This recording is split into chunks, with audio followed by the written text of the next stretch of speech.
ഹയാ ഉള്ള ആളുടെ ജീവിതത്തിൽ ദുനിയാവിലും ആഖിറത്തിലും അല്ലാഹു ഖൈർ കൊടുക്കും. ഭയങ്കര ഖൈറായിരിക്കും അവരുടെ ജീവിതത്തിൽ ഹയാ ഉണ്ടെങ്കിൽ.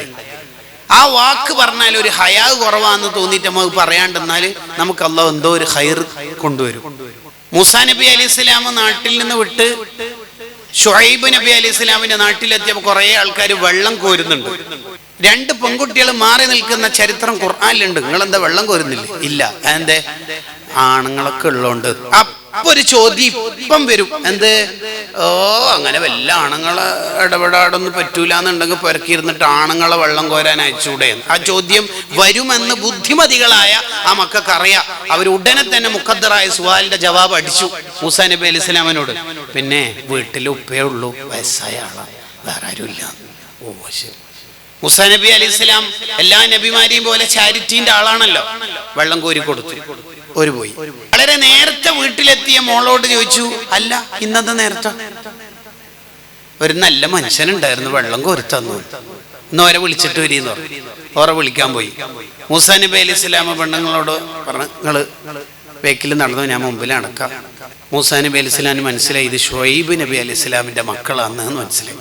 ആ ഹയാ കാണിച്ച മോളെ പേര് സഫൂറ എന്നാണ്. ആ മോക്ക് അള്ള കൊടുത്ത സമ്മാനം ഹലീമുള്ള മൂസാ നബിന് ഹസ്ബൻഡ് ആയിട്ട് കൊടുത്തു. കണ്ടോ, ഹയാഇന് അള്ള കൊടുത്ത സമ്മാനം അതാണ്. എൻഗേജ്മെന്റിന്റെ അന്ന് ക്യാമറന്റെ മുന്നിൽ നിന്നിട്ട് ഹയാ ഇല്ലാത്ത ജീവിതം നയിച്ചാൽ മോളെ നിന്റെ ഗർഭപാത്രത്തിൽ ജനിക്കുന്ന കുട്ടി ഹൈറാണോ അല്ലയോ എന്ന് നമുക്ക് തീരുമാനിക്കാം. നമുക്ക് വേണ്ടത് ഹയാ ആണ് മോളെ. ഹിജാബ് ഇട്ടാൽ പുറത്തിറങ്ങാം എന്നല്ല നിയമം. പിന്നെ പുറത്തിറങ്ങൽ അനിവാര്യമാകുന്ന ഘട്ടത്തിൽ ഹിജാബും മറയും ഒക്കെ പാലിക്കണം എന്നാ നിയമം. സൗദ ബീവി റളിയല്ലാഹു അൻഹ ഫർളായ ഹജ്ജ് കഴിഞ്ഞ് വീട്ടിലെത്തിയിട്ട് പറഞ്ഞ ഒരു വർത്താനം കിതാബുകളിൽ കാണാം. എന്ത്?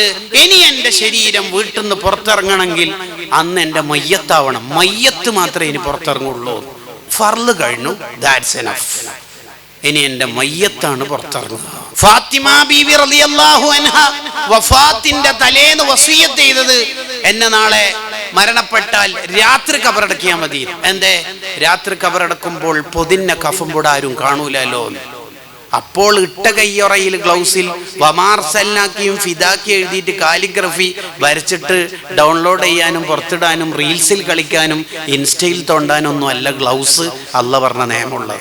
ഒരു മുസ്ലിം പെൺകുട്ടിനെ എങ്ങനെ പഠിപ്പിക്കണമെന്ന് ഫാത്തിമ ബീവിയിലൂടെ ഉപ്പമുത്ത് നബി സല്ലല്ലാഹു അലൈഹി വസല്ലം പഠിപ്പിച്ചു തരിക. ഒരു ഭാര്യനെ എങ്ങനെയാണ് ജീവിതത്തിൽ കൊണ്ടുനടക്കേണ്ടത് എന്ന് സൗദ ബീവിയിലൂടെ നബി സല്ലല്ലാഹു അലൈഹി വസല്ലം തങ്ങൾ നമുക്ക് പഠിപ്പിച്ചു തരികയാണ്. ഹയാവാണ്. ഹയാ ഉണ്ടോ, ഖൈർ അല്ലാഹ് വാരി കോരി തരും.